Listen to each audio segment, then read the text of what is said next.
Welcome to the Daily Word Bible Study, a plain and simple book by book, chapter by chapter, and verse by verse study through the entire Bible. Currently, we are in Romans chapter 3. And we're going to continue on as we are unpacking what salvation is. And I would say the assurance of salvation. But first, what Paul is telling us is why we need to be saved. And the reason is that we are not good in God's sight.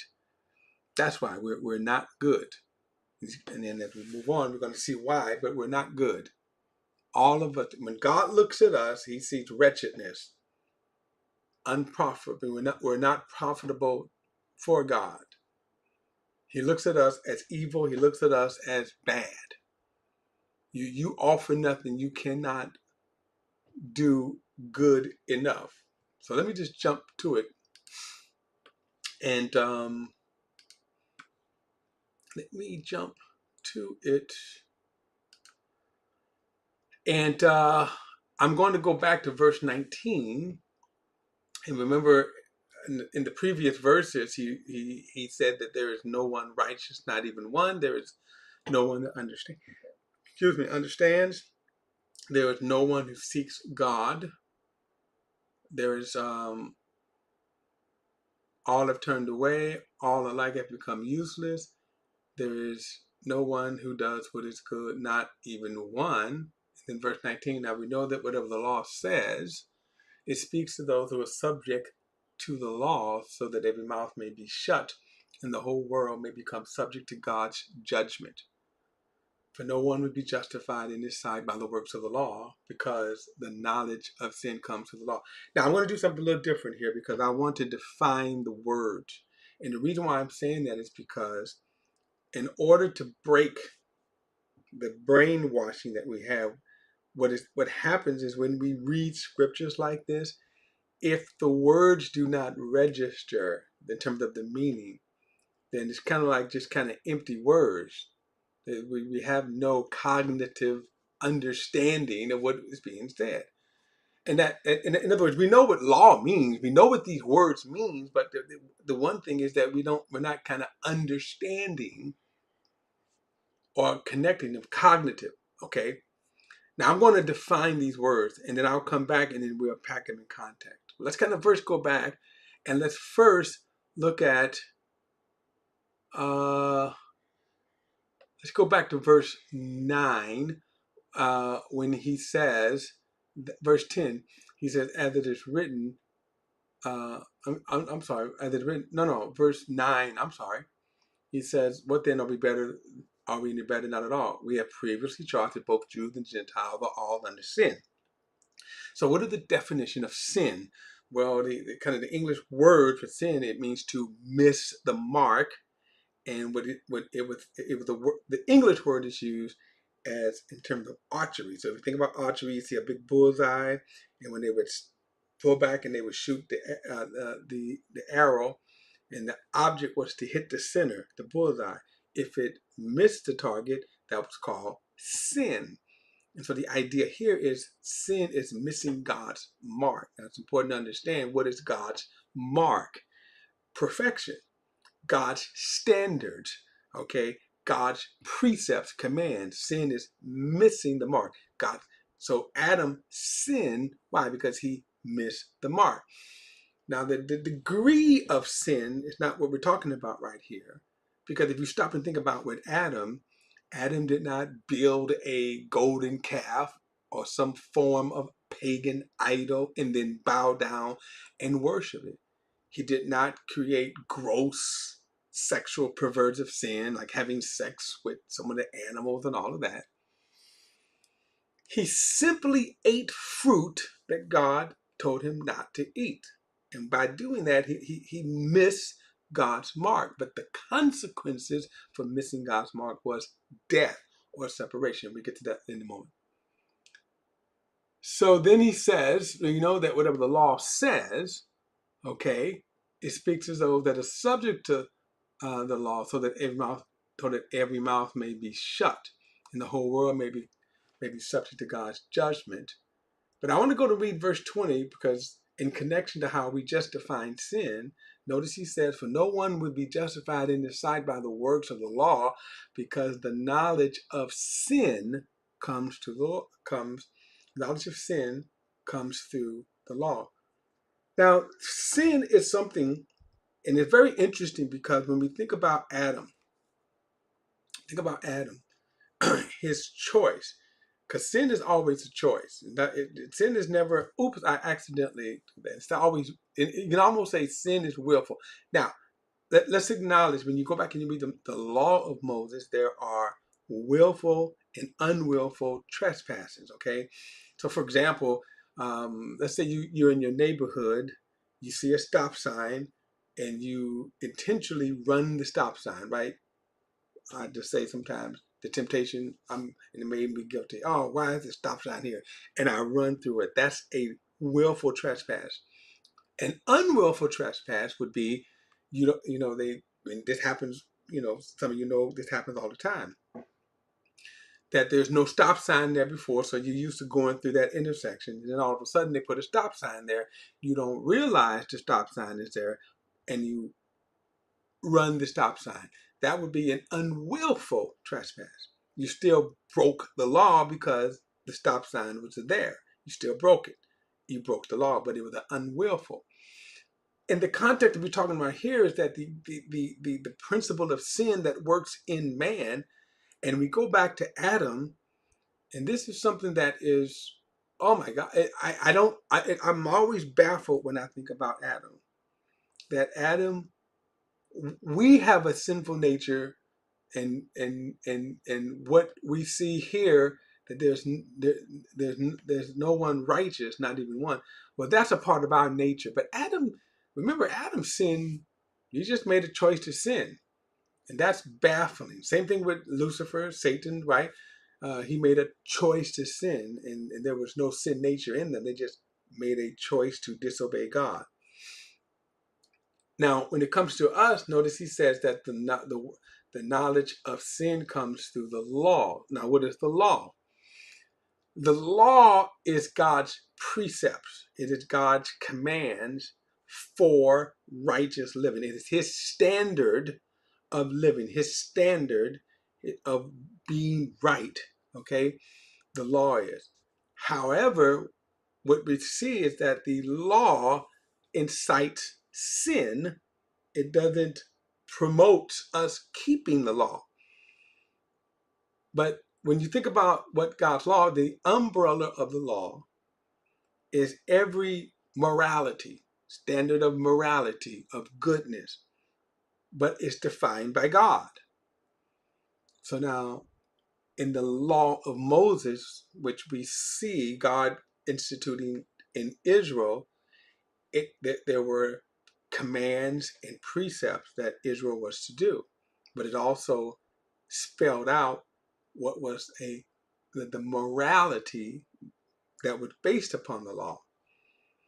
Okay, so when he says the knowledge of sin comes with the law, so when the law says thou shalt not covet, now what happened, and it stirred in us who are sinful beings, but the goodness of the law, or the goodness of the command, is stirred in us the sin nature.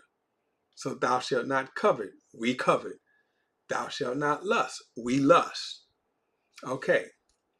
And what the law incited was what? The condemnation that we fall under for God. So he says, now we know that whatever the law says, it speaks to those that are subject to the law, so that every mouth may be shut and the whole world may be subject to God's judgment. And of course, the ultimate of God's judgment is, and here's where people get confused today. Why is God unjust? Because he's going to send us to hell.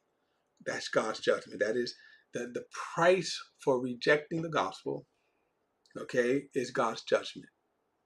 In other words, if you look at it from God's creation, right? You look at it from God's creation. And that was just a hypothetical. this phone right here, right? It's my phone. I can do what I will with this phone, right?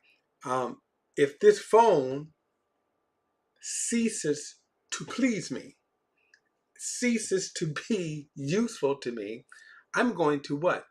Throw it away because it's my phone. And that's a bad hypothetical comparison, I know. But when we think about God, who's the creator of all of this, of all creation, the idea that creation, we miss the mark, we sin. So what is the result of that? God says, I'm throwing it away. Except there is a redemptive part, which we'll get to later. But the idea is that you cannot exist or live in God's creation when you have missed his mark. So we are all subject to God's judgment. We don't have it in us to be good enough to avoid God's judgment. So we are all subject to God's judgment. Now, this word justify is extremely important. That's what I'm saying. All these words are important. The word justify, in the same words when you say just, justice, justify, okay, is a legal term that is the legal process of declaring or making someone right. Now, we just said we are all guilty in his sight, right? We are all subject to God's judgment. And so the just, and what God is telling us here is, how can I be right in God's sight? We're all guilty. We're all subject to God's judgment. How can I be made right? How can I avoid this judgment? Well, he is telling us here in verse 20 how what won't work. And that is, you cannot be made right by the works of the law. You cannot be made right by doing good deeds. You cannot be made right by living holy. You cannot. Okay. So the word justify is the legal process of making us right. We start off with, remember, we're guilty before God. There's no one righteous. There's no one good. We start off with that, and we cannot be made right, okay, by any works of the law. And the term works means what? The deeds of, doing the deeds, doing the things of the law, the deeds of the law. We cannot be made right by the works of the law. All right, so that's what that word justify means. So he says, for no one will be justified. Now, the other word I want to break down is this. Look at this here. But now, apart from the law, the righteousness of God. So the term righteousness, so when we look at the word just, so the word, um, when we say just or justify, it is to be legally made process. Now, let's say, for example, you get arrested. Maybe for any crime, then you get arrested, you're charged with a crime, then you have to be the legal process of being made right, to being justified. You go through the court process. You stand before a judge, you stand before a jury. Evidence is presented, and the case is made. And when the jury either finds you guilty or acquits you, or a judge can do that. But let's just say in this case, if they acquit you, you will have then been legally set free. You've been legally justified. And as a result of that, you now stand right. So the word righteous then is then the position to be in right standing, to be in good standing. The word righteous means to be in good standing with God. This is our subject right here, to be in good standing. Now remember in verse 20, no one will be justified in his sight. So how do we be justified or made right with the result that we are in right standing. In other words, in God's sight, we are good. We are justified. And notice the word faith. So the word faith, now the word faith, look at the verse 22, that is God's righteousness through faith in Christ Jesus to all who believe. So the word faith and believe, pretty much the same word. One is the noun and the other one is the verb. And usually in the New Testament, the word faith is the noun, and then the word believe is the verb. Okay? And it means to be persuaded by. That's what the word means, to be persuaded by. I believe because I am persuaded by the gospel. I'm persuaded by the gospel message. I believe the gospel message. So that's what faith is. To put one's trust, to put one's hope, to put one's, to be persuaded by. Faith and belief, okay? All right. Again, I'm going to come back and I'm going to and go back and break these all down. But look at the word. So look at the word grace, and the word grace here. The textbook definition of word grace is God's unmerited favor. But then the thing is, so what is the favor? The favor is given by God, okay, who freely, out of his goodwill, bestows a favor without considering how good or deserving uh, you are to receive his goodness, to receive his favor. That's important. That word, that's important to the word grace. Now, the word redemption, okay, the word redemption is means to buy, and in the Roman kind of culture here, there were kind of three applications of this word redemption. Think of a slave who was a slave, and then he could have bought his way out of slavery altogether. Okay, the other one, he could have bought his way out of slavery. Um, uh, but that's kind of the redemption price. By the way, it's the blood. But a slave could have been, okay, set free, paid his debt, set free. That's redemption. He bought his way out of slavery. Another word of redemption is to buy your way out of slavery, never to ever return to slavery again. It's complete. I will never be a slave again. And then the other redemption part would be to buy yourself out of slavery, but also then to become a Roman citizen or to become a member of someone's household. That's redemption. Now, the word propitiation, also the very interesting word, because the word propitiation, it means the sacrifice that satisfies. That's very important. This is actually what they call a transliteration here, because this word's kind of survived. But the word, it means Jesus' sacrifice, Jesus' offering, Jesus' redemption. Okay, his redemption is what satisfied God. Now, if you remember, no one would be justified in his sight. Well, Jesus' redemption satisfied God in his sight. His redemption satisfied God in his sight. And just to show you, if I have time, let me go here. Come on. I want to go here quickly to Colossians 3. Let me show you this in terms of what redemption or propitiation. Look at verse 21 here. Colossians 1, verse 21.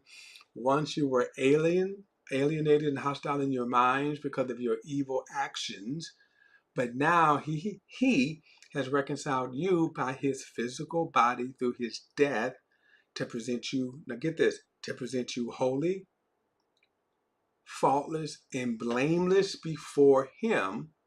By the way, the King James Version says in his sight.